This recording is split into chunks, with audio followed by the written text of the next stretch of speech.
Don't make a sound. People tell me now. I got to stand my ground, my ground. I know I'm not the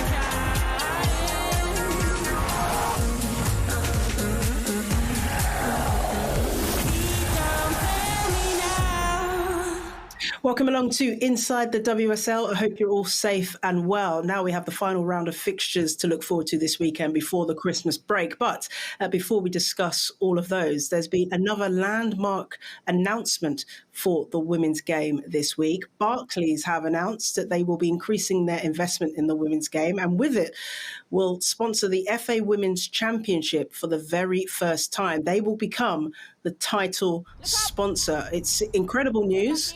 Let's hear a bit more from former England and Arsenal striker Kelly Smith and the FA's Kelly Simmons, who can tell us how significant this new deal is.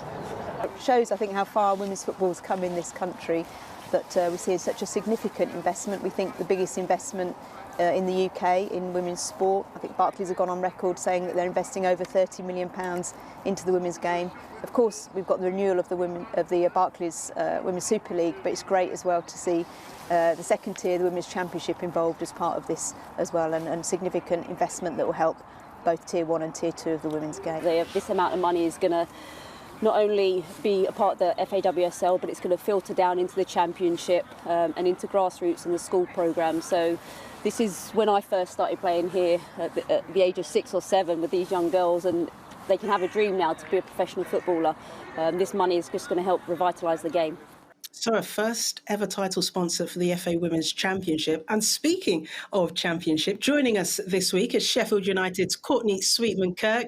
Really good to see you, Courtney. How are you? How's things? Yeah, very well, thank you. And thanks for having me. And obviously, yeah, with the news that's come out this week about the deal that obviously filters down to the Championship, I'm really excited going forward.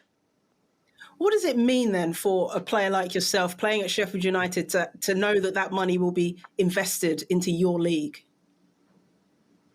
Yeah, I think it's important. It's something that I've said for a long time, not just for the Championship, but the fact that it's filtering down to grassroots. I think we saw in the pandemic how fragile the game could be, and the fact that it was Tier 1 and Tier 2 that were only allowed to continue, so everything below that couldn't continue. And I think for me, the strength of the women's game going forward will now it will sit on the pyramid and the strength of the pyramid. So, you know, the stronger we are going down those tiers, I think it's so important and going forward for football. But for us in the Championship, there's a lot of teams that have now started to go at least full-time or hybrid, and I think that will add to that. And hopefully, I've always said that the big thing going forward that it will again push the WSL is a fully professional Championship, and this new deal hopefully will go some way to bridging that gap. And yeah, as was mentioned, the money should filter down into the grassroots, and you'd expect to see a rise in participation again, more young girls wanting to get into football. Yeah, and I think that's so important. When I was young, it was a lot of boys' teams, and that was the only choice that we had. So the fact that there'll be more participation, more girls' teams, more teams, I think that is so important. And it's now becoming more visual with the increase in the broadcast deals we get, and shows like this where you didn't have when I was young.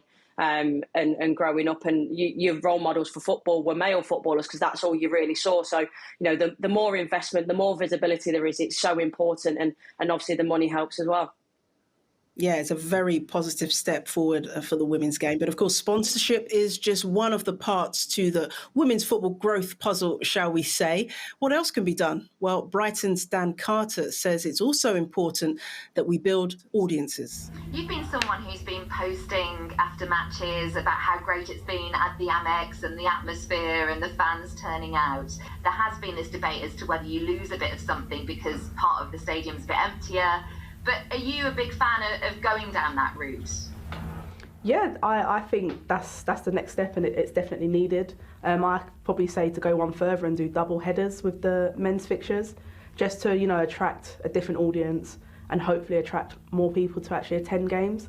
But yeah, I think it's vital that the women's game has these bigger stadiums, which then hopefully get filled. What have you noticed, actually, the difference between the crowd this season compared to previous seasons? Because we know that the game is growing and it's attracting new fans all the time. Well, I must say that when we do play at Crawley, I feel like the fans we get there's always a good turnout. It's obviously it's very family orientated, a lot of young kids. But I think it's the same type of audience that we attract. But definitely at Crawley, it feels, I don't know if the stadium's a bit smaller and you feel that you're closer to the fans. But yeah, I like it. Lindsey Hooper there with the question, speaking to Dan Carter, who Courtney suggested that perhaps double headers with the men's teams may help improve the audiences around women's games. Yeah, I think it's something to definitely look at, and it's a piece of a bigger puzzle, as always. I think with women's football, I've been at clubs where it's happened, and I think it does work. So if we can do that on a consistent basis, playing at the men's ground, I think is always positive, because you can always get more people in there. I think the marketing that goes into it as well is almost ramped up a little bit more. And I think those showpiece games are really important. But equally, I think, the smaller grounds that we play in, whether it's Crawley, whether it's Bournemouth, and I think Chelsea are a great example with Kings Meadow, as they consistently fill it. And I think for me, these showpiece games are fantastic and definitely need to happen to open it up to a wider audience. But for me, I think the next step is consistently filling the home stadiums, the smaller stadiums with 2,000-3,000 people, and then we can keep building from there.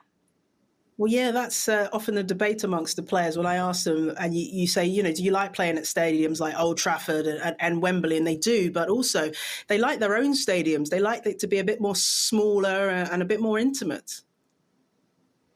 Yeah, definitely. And I think it's just to do with, a lot of players are a little bit superstitious as well. So I've played at Bramall Lane this season against Liverpool. It was fantastic. We've actually got another game there on Sunday as well against Sunderland.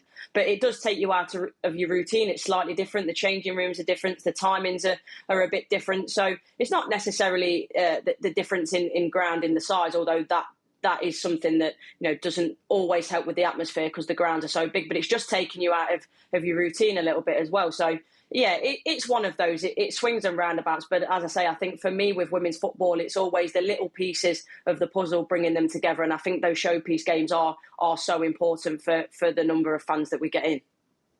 Yeah, they really are. And as you mentioned, you got a game at Bramall Lane against Sunderland, the final game before Christmas. Let's talk about Sheffield United's season, because you did actually come on the programme a little bit earlier in the season. Courtney was talking about the season and the plans and the aims, and, promotion was hopefully on the cards.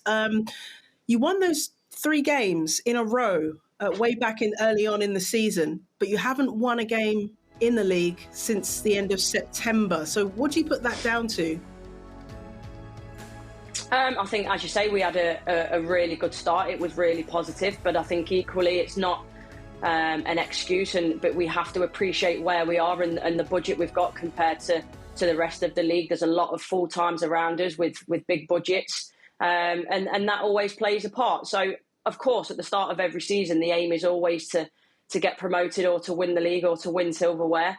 And yeah, we've been disappointed. Obviously, every team struggles with the same thing, but we've had COVID issues, we've had injuries, and with a small squad, that definitely plays a big part. But there's no excuses from us. It just is what it is. So we've got to appreciate where we are as part of this club. For us, it's trusting the process in what we're doing. We've got a lot of young players. I think it was last week in the FA Cup, we played 16-year-old little Mia Enderby, and that was a great moment for her to score her first goal. Lucy Watson, who's a big member of the team, and she's only just turned 18 and she's starting games week in, week out. So I think it's important for us to know where we are going forward as a team, and I think to finish just above mid-table for me, to have a good run in the FA Cup, and to nurture that young talent going forward, it's really important. Yeah, you have some very exciting young talent. And you mentioned Mia Enderby. There's been a tweet come out from the club this week. And Mia's been bigging you up, Courtney. She enjoys playing alongside you, clearly. The bank transfer's on the way.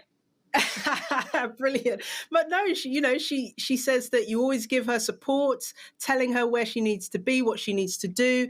Mia says she's been around the game at the top level. She's got that experience and she helps me to perform on the pitch. And of course, she's 16 years old, but got her first senior goal recently, as you rightly say. She's got a bright future, hasn't she? Yeah, massively. Although she makes me feel very, very old. I'm just about old enough to be a mum, I think. But yeah, no, she's a great girl. And that's the great thing about football in terms of, there's always the ribbon and the mickey taking. But equally, once you're in a team together age and stuff, you don't really think about it. But I think for me, as obviously an experienced player and vice captain of the club, it's important that we take these young players under our wing and try and progress them. And as I say, Neil Redfern is a great manager for progressing young players. He's done it both in the men's game and the women's game. And yeah, I'm just so pleased for her. And she's like a sponge. She's fantastic. She just wants to learn, wants to go forward.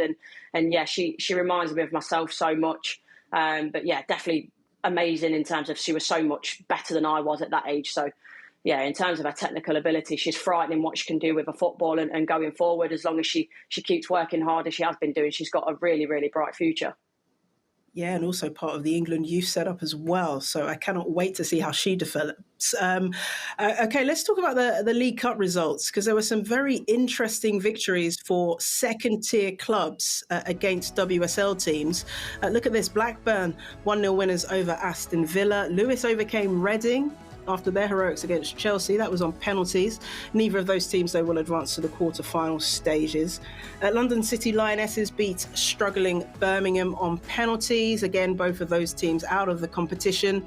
There are wins for Man United, a late winner for Spurs against Coventry, and a third win from Free for West Ham, which sealed their places to the next stage. So let's have a look then at the teams confirmed for the quarter-final stages. Manchester United, West Ham, Spurs, Liverpool, Bristol, all through, and they will join Chelsea and Arsenal. Now, there's a question mark for the eighth and final team.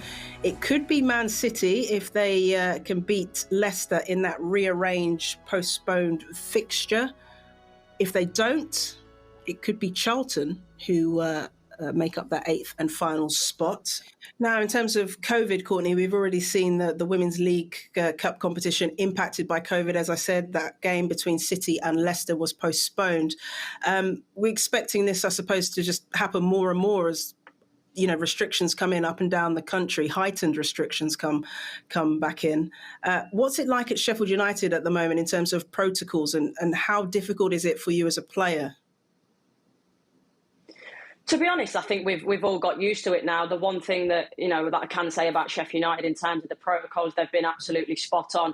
I think we've probably had heightened protocols where other teams have maybe come down and maybe relaxed a little bit. We've already still been quite studious with what we've been doing, and yeah, that's paid dividends now because we've had really low case rates. And I think that's important. And it's not just about what you do in football as well, it's out of it. I think we've got, as football players, a responsibility to act responsibly both on and off the pitch. And that's been told to us in no uncertain terms. So I think that's important for us and the greater public, that we're trying to keep everyone safe. So, yeah, from our point of view, and, I can only speak about our club, I think it's been handled really professionally.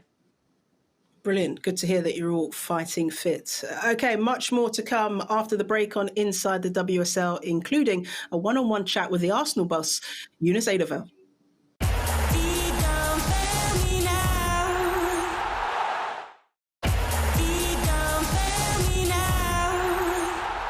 Welcome back. You're watching Inside the WSL. Courtney Sweetman-Kirk is still with us now, all being safe and well. We will have a full round of fixtures this coming Sunday. But first, we have to talk about the shock of the season from last weekend. Reading overcoming Chelsea 1-0. What a twist in the title race this was, Courtney. Was you expecting this? Yeah, I definitely not. I'm not going to say that I was, and I think if I was allowed to, I would have put a big bet on it. But no, fantastic from Reading. Really good, well-worked counter-attacking goal. But I think obviously the way that Reading defended as well was absolutely massive. You see here, bodies on the line, making sure that they're not conceding. I think Reading have always been a team that have been very, very hard to beat, but just adding a bit of that flair up front there. You see with the goal, obviously adding a proven goal scorer in Tash Dowie as well. And I think sometimes you've got to, I wouldn't say win ugly, because I think they played in parts really, really well, Reading. But, when you need to put your body on the line, you've got to do that and defend really well, be hard to break down. And that's what they did. And I think they fully deserve the 3 points. Yeah, they did. They had to pretty much defend for about 85 minutes of the game. They put their bodies on the line, as you rightly say. And Reading are the form team in the WSL at the moment. Over the last 6 weeks, they have been fantastic to watch, got some really good results. What is it you think's clicked for them after such a horrible start to the season?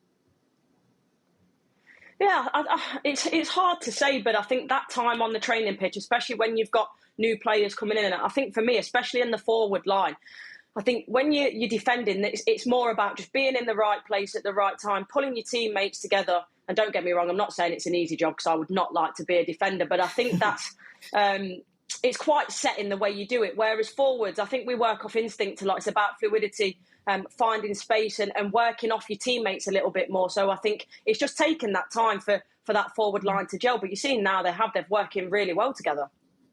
Yeah, they really are. And underdog victories like this, it's good for the league, isn't it? It's another twist in the title race for us. Yeah, of course it is. I think that's massively important, and obviously not Chelsea fans, but the rest of the WSL fans, that's what they want to see. They want to be turning up to games or sticking the television on and watching Sky on a Saturday and not knowing who's going to win the game. And I think that's so important for the league, that competitive balance, because we know that we've got the big three, I say, in Man City and Chelsea and Arsenal, but we've seen Man City this year not doing so well. And I do think it's important for the league that everyone has a fair chance and going into the game. And I think it takes that fear factor away a little bit, because I know sometimes I remember in my playing days, going to an Arsenal or a Chelsea and Man City and almost coming off the bus and feel like you've already lost. So I think there's that lack of fear now, and the teams going into games more positive, because the league has, with the investment that it's had from whether it be Barclays, whether it from Sky, it's equalled itself out a little bit, and I think that's really important. Yes, I think you're right there. Let's have a look at the last round of fixtures before Christmas then. Chelsea will be looking to bounce back to winning ways in the league against West Ham. Big game in the relegation battle as well, with Leicester hosting Birmingham. After their heroics against Chelsea, can Reading follow it up at Man City? Meanwhile, top of the table, Arsenal take on the organised Brighton, who are themselves vying for a Champions League spot. That game live on Sky. So here's how the table looks then. After Chelsea's slip-up and that win for Arsenal against Leicester, they're 4 points clear at the top. Earlier in the week, I spoke to their manager, Eunice Adeval. Eunice, very good to see you. Welcome to Inside the WSL. OK, let's start with your back to winning ways. You got that victory against Leicester after back-to-back defeats. How does it feel? That felt nice. It was a tough week, very tough opposition, both. I mean, we played the two former Champions League finalists from last season, and we did a really bad performance against one of them in the FA Cup final against Chelsea. We did a little bit better performance against the best club team in the world, Barcelona, but still wasn't enough. So, I mean, for us it was really important to get back to feeling joy on the football pitch again, expressing ourselves, playing together, scoring goals, keeping a clean sheet again, building a confidence for that. So, no, that was really nice. It means now that you're 4 points clear at the top of the table. Were you surprised that Chelsea slipped up at that point in the season? I think from our own perspective, when we were asked to do the same turnaround like they were doing this week here with just 6 days, and I even think we had a couple of hours shorter than they had, and we also went to Denmark and played, and we changed pitch from natural grass to artificial pitch and back and forth. We knew that's really, really hard. A week like that, asked to play 3 games in 6 days, that's so tough. So, of course, that's going to be a big ask for any team. It was for us. It would be for Chelsea. It would be for any team. So, for me, that's not a surprise. You saw the different results in Europe after this Champions League round. A lot of the Champions League teams were either dropping points or playing very, very tight games.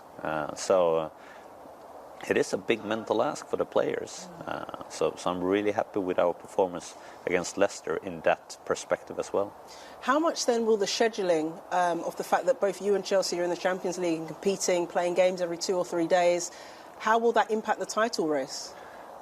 I think scheduling is important. I would lie if I would say something different about that. It matters a lot if you get 2 or 3 days in between games.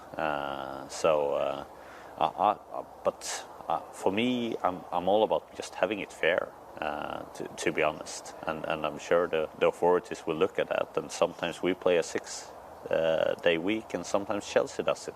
As long as it all ends up fair in the end, I'm not the one who's going to complain. 4 points clear at the top of the WSL. Are you now the favourites? I don't look at it that way. I don't look at the league table now either. I mean, it's nothing that I can control with that. We still have so many games to go, and the only thing we should focus on next game, win that game, and if we do that, we will be in a very good position at the end of the season. The season started so well for Arsenal and for you coming in as a new manager, but those back-to-back defeats against Chelsea, against Barcelona, it's often in times where you don't play well and times where you lose big important games that you learn most about your players. So what did you feel that you learned about them during that time? That's absolutely right. And of course also playing against really, really good opposition, because it gives you less time and space, and you really come back and see what habits do we have when we don't have a lot of time on the ball, and that makes it so evident what we need to practice. But you also see how the players respond after games like that. Are they receptive to critique? Are they receptive to understand that we need to improve? Or are they happy with the way that we are right now? And I see a group that understand that they are a very good group of football players, but they need to get better. We need to get better, and the only way of doing that is to work hard together. And just finally, if you had to give an overall assessment, a grade perhaps, of how well the first part of this season has gone up until the Christmas break, what would you give it? How does the English grade system work? Like, what would be a high the highest number? would be like A star, then an A, B, C, D, all the way down to F, which is basically terrible. You failed. Yeah. Nothing's gone right. I'd probably give an A. Okay. Yeah. So you're pleased Is that fair? Yeah, I mean, it's your opinion. If you're happy with... That tells me on the whole you're happy with the way the season has gone. Oh, yeah. More than happy. Yeah, I am. So far, I'm happy with how we performed, how we developed. Challenging, definitely. But we responded well to many of those challenges. And, of course, we need to finish the season with 2 wins to get that A. But let's do that.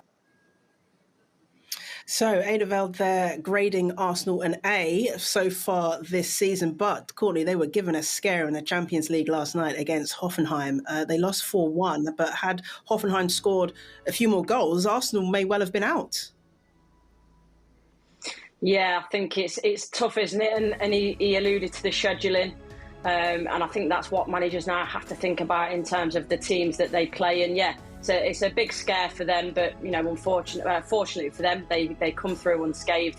But for me, I think they've been fantastic in the WSL. They were my shout at the before the start of the season to go and win it. I'm still standing by that. I watched the game against Leicester. I think the only criticism I have there is realistically it could quite honestly have been 10-0. They had so many, not just half chances, but clear-cut chances. So I'm sure that's something he'll be looking at because, against the higher teams in the league and obviously in the Champions League, you don't get that many chances. So I think they need to be a little bit more clinical. But, the football that they play is lovely. The way that they play the ball, the patterns of playing, it's just a joy to watch at times. So, yeah, they're a fantastic team. And I think Jonas as well is a passionate man on the sideline, when they score and you see him and he's going mad. And that's nice to see as well.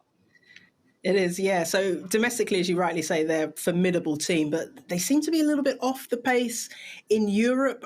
How far away are they from the likes of Barcelona and potentially winning that competition again?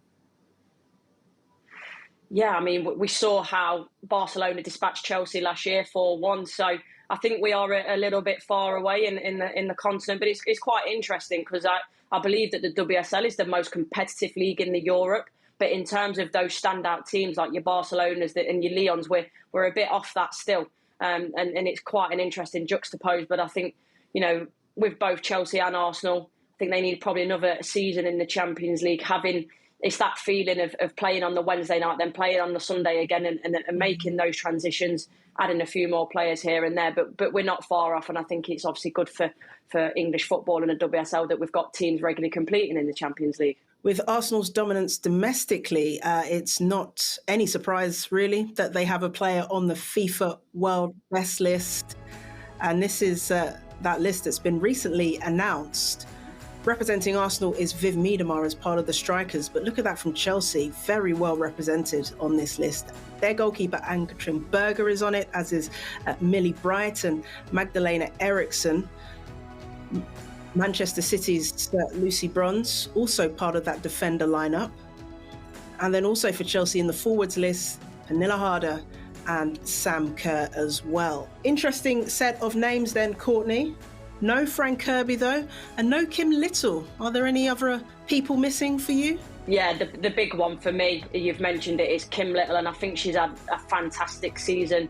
The way that she's playing slightly higher up the pitch at the moment, I believe she's either equalled or not far off her best scoring season already, and obviously we're only halfway through. And just the way that she picks up pockets, she's always facing forward. She's one of those players, whatever moment she's in, she always has so much time on the ball. And I remember a few years ago I was playing for Everton and she'd just come back from her ACL. I think it was one of her first games. She played 45 minutes, was the best player on the pitch, and none of us could get anywhere near her. She's just, a fantastic player, and she would have been one of my first names on there as well. And again, Frank Kirby, back to the Frank Kirby that we know and love after, the issues that she had with her heart. The way that she's been playing has been fantastic. So, yeah, really surprised that neither of those were on the list. Yeah, so much talent in the English game at the moment in the WSL. It's a really exciting time for the league, isn't it? Yeah, definitely. And that's, again, it goes back to, as I say, I think it is the best league in the world, the most competitive league for women's football at the moment. And it's great to see all this English talent on show as well, because I know there was a point in time where people, didn't want it to go the same way maybe as the men's Premier League, and were maybe weren't sure how the foreign exports would affect the England team. But we're seeing we've got fantastic players playing now, young players coming through.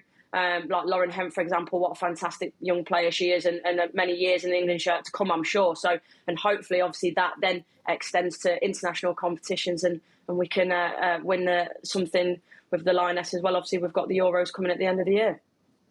Yeah, it's really an exciting time for the women's game in England in particular, isn't it? Thank you, Courtney, for joining us this week. It's been a pleasure to have your company, and good luck for Sunday at Bramall Lane against Sunderland.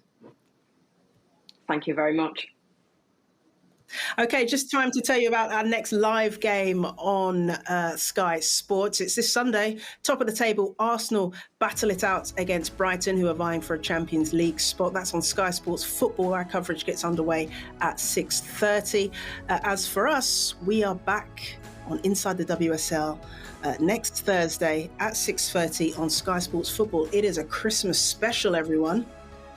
It's been a pleasure to have your company this week. Don't forget about that Christmas special next Thursday. And don't forget to bring your Christmas jumpers. See you then. Sky Sports. Feel it all.